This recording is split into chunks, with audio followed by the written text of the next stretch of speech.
Hi, my name's Paige, and there's a hair in my mouth. Hi, my name's Paige, and welcome back to my channel. Today, I wanted to film the highly requested video from my Instagram. Follow me on Instagram at paigespixel. There's eyeliner all over my finger.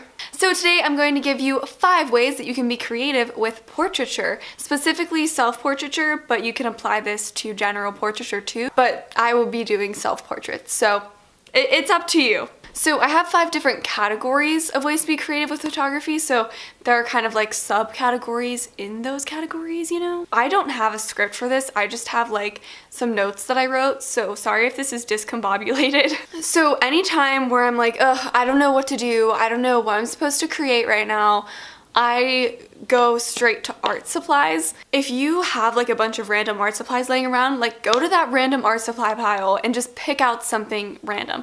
Like, for example, I've used paint before in a self-portrait, which was quite messy. If you take paint, you can do anything with it. You can paint it all over your face, you can paint it on your body, you can, I don't know, you could paint the wall, you can paint something, you know? Another way to use art supplies would be to get a canvas. I've done this before in a picture where I did my Artistically Grieving series, and I got like this big canvas and I painted this line through it, and like, there was a whole concept behind it, but you could do several different things with the canvas. You could like get a huge canvas and like have someone crawling out of it, you know? Like, what's that one movie, like The Ring or something, where she's like crawling out of the TV, but like it doesn't have to be creepy like that. You could like paint something on the canvas and use that in your picture, like what I did. I just think canvases are kind of cool, so use it somehow. Also, I want to note that a lot of creativity can come from limiting yourself, if that makes sense. So for example, if you choose to only use one lens, instead of saying, okay, I have this array of lenses, I can use my 35mm, my 50mm, my 24, my 7200, you know, instead of saying that, like, just pick 1 or 2 lenses and stick to them. I really only shoot with 2 lenses, which I've mentioned before. Besides just learning more about your camera, like, it just allows you to be, it's more simple, and you really just focus on what can I do with this lens, you know? I don't know if that makes sense, but that's just been something I think that's helped me too. Okay, continuing. So another art supply thing that you can do is put stuff on your face. Like stick things to your face, but get stickers, get googly eyes, get glitter. This could work with paint too. Get something that you can stick on your face that you usually wouldn't stick on your face, and stick it on your face. Hi, this is Paige from editing. I just wanted to add in real quick, be very careful sticking things to your face, especially if you have sensitive skin. Don't go sticking like super glue to your face. Don't super glue something to your face. Just be careful. That's all I wanted to say. Pictures like that. Is there lipstick on my teeth? I feel like pictures like that really make people stop and think like, what the heck is she doing, you know? And sometimes those are the best pictures, where at least you make someone stop and look at it, like, why is that on her face? And you know, of course you can come up with a concept, like one shoot that I did with the googly eyes, I titled it Scrutiny, and that was a time in my life where I felt like all eyes were on me, and anything that I did or posted was being watched and pulled apart and scrutinized. But so you can take something really simple and odd and turn it into a concept for a picture. Yeah, I challenge you to go to an art store like Michael's or something and just pick something off the shelves. You can go in the clearance section, but just pick something that looks interesting and figure out a way to use it in a picture. Anyways, next one. My second way to be creative with portraiture, or self-portraits if you're applying it that way, is to go thrifting. Thrifting is my favorite thing ever next to photography, because when you go to a thrift store, it's like, sure, I can spare $10 on this big bag of stuff. It's probably a bad thing that I go thrifting so much. Thrifting is a great way to like get props that you wouldn't normally have. I have a lot of random props and costumes, which I would like to make a video on that, just showing like all of the strange things that I've bought from the thrift store. So if you want to see that, let me know in the comments down below. But a few ways that you can use thrifting to help you get creative with photography and portraits. Buy a weird outfit or a weird dress. I've bought this is probably like toxic occasionally, but like I've bought so many strange dresses that I will never wear in public, though I would like to wear a dress in public like that one time in my life. For example, like I bought this cotton candy dress a while ago. At first I saw it and I was like, oh, that's so ugly, but then I realized that I really liked it, and it was only like, I think $6, $10 at the most, so I'm like, I have to buy it. And I really want to make a picture with that dress, but it hasn't been warm enough outside for me to go out and do the picture that I want to do, so stay tuned for that. Go to the thrift store, find something where you're like, that's interesting, and just buy it. Like if it's under $10, just go for it. Also, find a strange prop. Every thrift store has a section of like,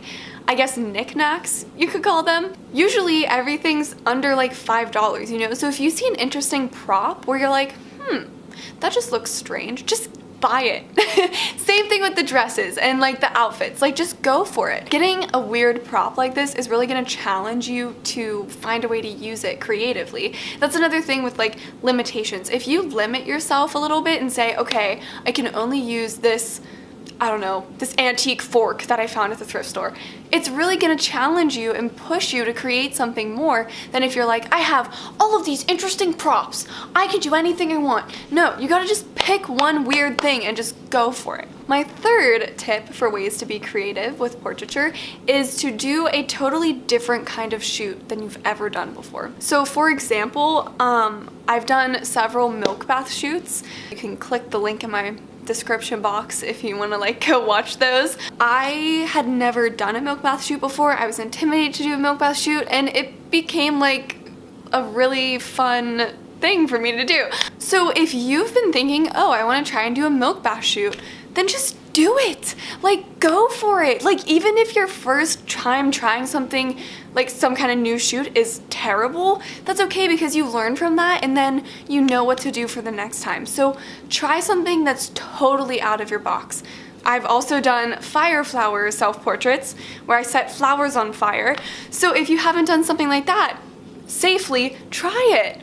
Tip number 4 is to pick an odd location. I feel like for me, I've been more creative like this winter season than I really have been any other time before, like in the summer, or you know, where I could actually go outside, because it's really forced me to like look at the different places in my house and see, okay, what could I do for a picture in this corner of this room that I've never paid attention to before. I've shot a lot in my kitchen.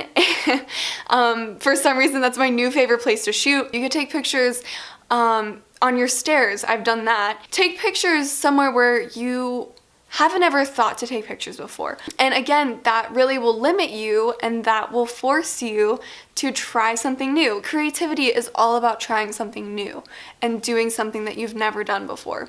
And my 5th way to be creative is to experiment with light. Light is essential in any portrait. You have to have some sort of light source, or else you don't have a picture. You can experiment with different types of lighting. You could do direct sunlight. You could do headlights. Oh, headlight shoots are so cool.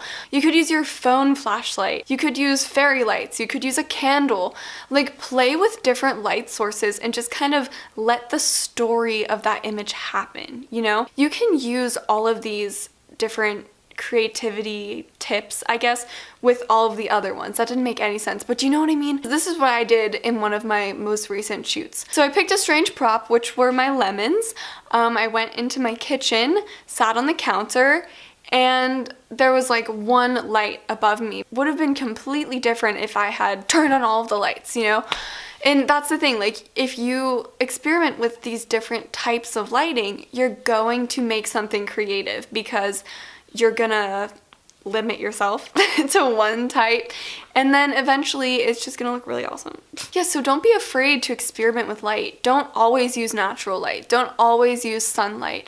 Don't always use a flash. Like, mix it up and like use things that you wouldn't normally use, you know? So in conclusion, basically all you have to do to be creative is be different, be weird, like go for it. Don't worry how the picture's gonna come out, just take the picture. Honestly, I think self-portraiture is a great way to start getting more creative with portraits in general, because you're going to have the time and the space to just do what you think in your head. It doesn't matter if you're not like camera model ready, you know, like that doesn't matter. Like that's not what a self-portrait is. Basically, when you take a self-portrait, you're kind of like the canvas for the story to happen on, you know? It doesn't matter if you look good on camera or if you're like photogenic. Like I'm not photogenic. Like I've learned ways to like pose in pictures where I can like feel like okay about them.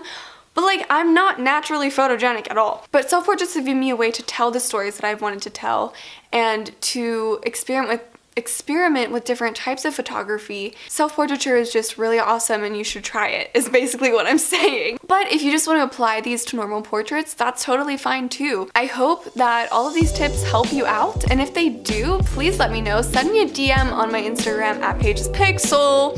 If you try any of these tips, I'd like to see what your interpretations are of them, and if it does help at all. That's pretty much it. So endings are always hard for me. But yeah, so I hope that you try some new things, change it up, and remember to always be different and weird and strange. All of those things. Alright, well thanks for listening and watching, and click on another one of my videos, please. Thank you. But like, comment, share, subscribe, all of those things, and check out my description box for any other information. Alright, thank you so much, and goodbye. Why am I like that? Oh.